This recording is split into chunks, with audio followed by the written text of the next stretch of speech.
welcome back to my YouTube channel. I got Louise here with me again, and he's so thrilled, as always, to do this stuff with me. Yes.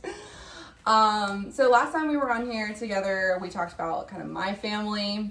So this time I wanted to talk about me going and meeting his family for the first time. It was definitely an experience. I'm like pretty good, but I've never been one of those people that's like uncomfortable around parents. So I was like, oh yeah, cool, meet the family. And then I kind of ran into a little bit of, what are you doing?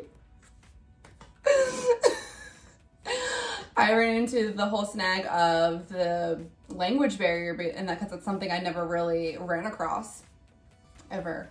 I mean, your mom spoke English too, but barely.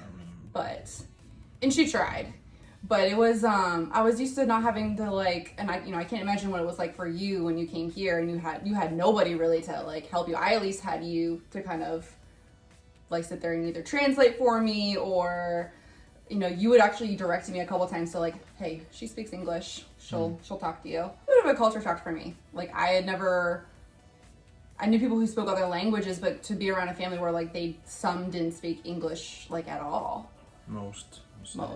Yeah. I mean, it's whatever. I mean, the only concern my mom really had was like, oh great, he's gonna bring a girl that doesn't speak English. So how the hell am I really gonna communicate with her? But other than that, I mean, she wasn't really upset about it. She was just like, how am I gonna talk? What if you have kids? And the culture difference. What if she's one of them people that doesn't like to be around, other family members or whatever, because that happens sometimes. Yeah. Where, oh, well, it's okay if you hang out with my family, but I don't hang out with your family, kind of thing. That was kind of a concern of hers. That makes sense. In the sense of like she didn't know maybe because of the cultural difference and stuff like that, but she really wasn't. She was like, whatever, this is what it is. It is what it is. Yeah. Did you feel like anyone in your family was kind of like, oh, he's bringing around a white girl? Not really. I mean, my aunt, she did mention something to my mom, but that's whenever you had that problem with the alcohol. Like the aura, the energy you brought with you, you look like you were uncomfortable and just like super angsty and like always ready to leave. Mm-hmm. Instead of like being with the family, because now you guys actually talk and you guys are fine. I'm not gonna say any names, but you know who it is. I'll tell you after. I mean, you should know by now. I figured it. I think I know. But it's like now it's fine because it's like people see the difference. It just feels different compared to how it was then to how it is now. So, if anything, it was after. Like the first time that everything happened, where like I moved back in with my mom after everything. That's when she kind of saw saw you in a negative way, and that just kind of like tarnished everything. And from then on, it was just kind of like you were like a taboo subject when like came out, and like it's not like I was an angel, but it was like there was like one issue that you had that you didn't really think it was an issue. I was in denial of it for sure. And until then it was like a wake up moment. You were like, oh shit. Like, and again, I'm not like an angel, but it was one of those that for it kind of hit you. Kind of a deal breaker, which. Well, I mean, necessarily it wasn't a deal breaker. It was more of like you never saw a problem with your actions. So I was like, it's not there wasn't any love, but it was like there was a lot of stuff that. So a lot of stuff that I just couldn't deal with anymore, and it was one of the best things that I could do. Was like, as like growing up, it's like I'd rather either die with this poison or just move on with life, and then that kind of trigger you to kind of see something different and be like, well, what the hell? It was a wake up call for sure, because I was like, it really made me realize how like important. Not that I didn't know that already. Sorry, it's fine. It's here. I'm just watching the baby. We're watching Maze. We're good parents. We don't just like dump her in the corner. I do that sometimes. She eats my snacks. And I realized like how much I valued the relationship, and I essentially took it for granted. But when me and your mom kind of like, especially after we I found I was pregnant and stuff, I'm a lot more comfortable when I go over there. I'm comfortable going over there without you, because there was a while there like when I was pregnant, I was going over there by myself, and I wasn't uncomfortable I know. in that sense, but I was more nervous going over there. Now I'm going over there, I'm like, I just walk through the door. I'm like, I don't even knock anymore. I'm like, hey, I'm here. I know. It's With the baby. Something me and my mom talked about. Me and my mom, we're very open. We talk about every little single aspect of my life and her life, because it's always been me and her throughout everything, really. I mean, now she's married and everything, and, you know, I have you, but even then, it was just me and her. It's always been... Really good, it's been you two. Yeah. And, no, but we talked about it, and she said that she's told me that a couple of times, that it's like how crazy it is when you actually see somebody change of how they used to be and how they are now. And she just says, like, we actually were talking about this last night. She was very proud of how you are now, because now you can go to her house and you actually just like relax. As in, before you were there, you were on your phone, you were like ready to leave. It's like you were there, but you never were there. Wasn't mentally there. Yeah, and now you actually try to have a conversation with her, or she tries to have a conversation with you, and it's kind of like you're part of the family. So like, how can I make you feel comfortable? And she really likes that. She tells me that all the time. It's like, oh my God, you see her happy. She's, you know, I don't know, and it's not necessarily just because of the baby, but she's actually in a better place mentally, which makes me want to be around her, because whatever she's happy for, I want to be happy with her and like share the happiness. Positivity breeds positivity. When you're like around someone who's negative and just like it's hating their life, like it sucks it out of you. It's very, very draining. It's very draining. Same thing with my mom. She's kind of like that person, the whole the energy and vibes or whatever, and I always feel like that. I always been like that. Like, even when I met Carly, there was always something about her that I really liked, but she never saw herself that way. And, you know, it's just kind of like here, there, and then I saw a glimpse of it, and then it wasn't until like recently when I saw some of it coming back, but it was more of she was never a bad person, but she just didn't know what the heck was going on in her head. Yeah. And it just kind of clicked. But as far as that, nobody really had a problem. It was just, we were never raised that way. I mean, that was a possibility as soon as she knew that I was coming to the States. I was going to be, probably going to bring me some white girl that doesn't speak a lick of Spanish. And here I am with my translator or my phone trying to figure out what the heck we're saying.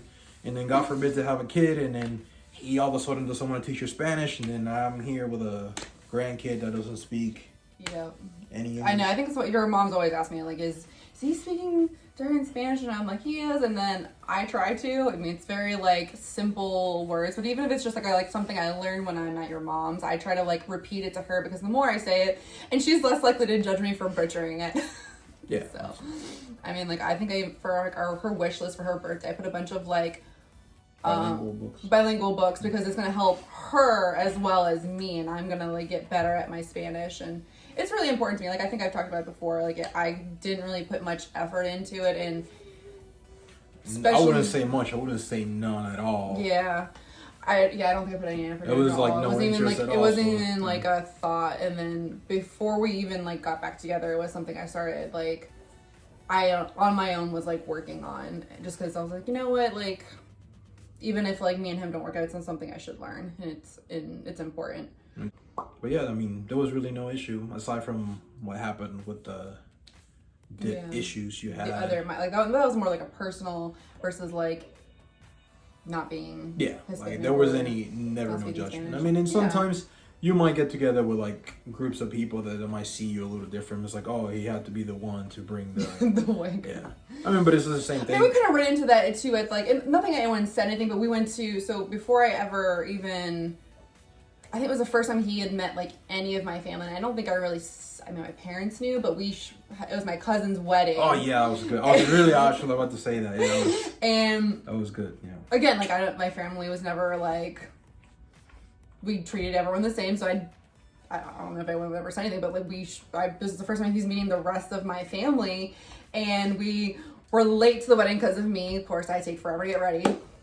My bad. Yeah. And it was like a small wedding in a small church, and we walk in, and it was just like everyone turned around. And it was pretty much because we were late, but it was just like, it also happened to be like, here's the everybody turn around, but that's like, fine. But that wasn't the issue because it's expected. It wasn't even an issue, but I laughed because there was a turnaround and there was a double take. The whole they were like, wait a minute. Oh, okay, because you see her like 5'3", and then me, 6'1", just walking in there, everything black, or like a bright pink tie. Yeah, that was and it. Your tie was pink. That was it. Everything was black. Yeah.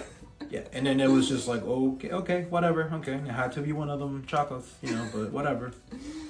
But other than that, there was again, no issues whatsoever. It was just kind of funny, the double take, like, whoa, what? Oh, okay, never mind. And you know what? And it kind of goes back to, like, how everyone was saying, like, oh, you need to warn your family and stuff.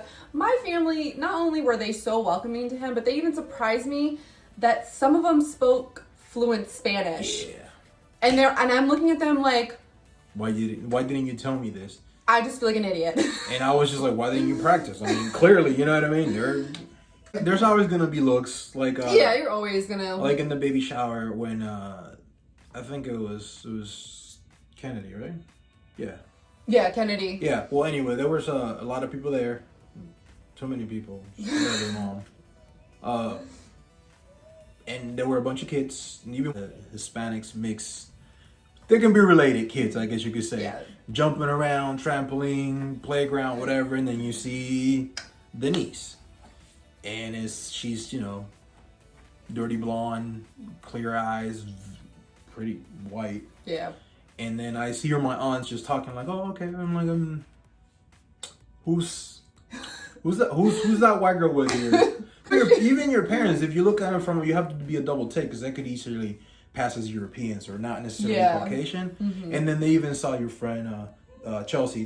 She was the I guess aside from you, the other one that was like white there. But it was just kind of like, and it was like, that's niece. Oh, okay. We just want to make sure everybody's accounted for. If somebody gets hurt, we just want to know because we're just some random kid coming in here. But okay, cool. So that stuff like that. But it's nothing of who's that? Who's or nothing like that. So that we weren't raised like that either. There are some people that are like that. I mean, it comes in all colors. But it happens on both sides too. And we have our daughter. She'll be 1 tomorrow, and I remember even too when it kind of made me a little sad, like because they weren't saying it in like I don't know. Like, I think it might have been your mom and maybe your aunt were saying, like, oh, hopefully she turns out, like, lighter skin. And it's like, I kind of hope she's darker because I think she'll just look so beautiful with that skin tone. And it's just like, but I understand where they're coming from because they're like, her life's going to be easier if she is lighter. And it's they say that, and it's kind of wrong that they say that, but they even teach that in other foreign countries that, like, the lighter you see it in Asia and you see it in, like, Latin America, that people that are lighter skin, they're looked at, almost like a higher standard because of that. It's kind of effed up, to be honest. Yeah. But this is just the way it is. But I understand why they're saying that because I get it. They know how hard it's been maybe for them or. Well, I mean, I get it, but at the same time, it's just like, come on, it's 2020. Like, get the F over. Come on, people, really get over it.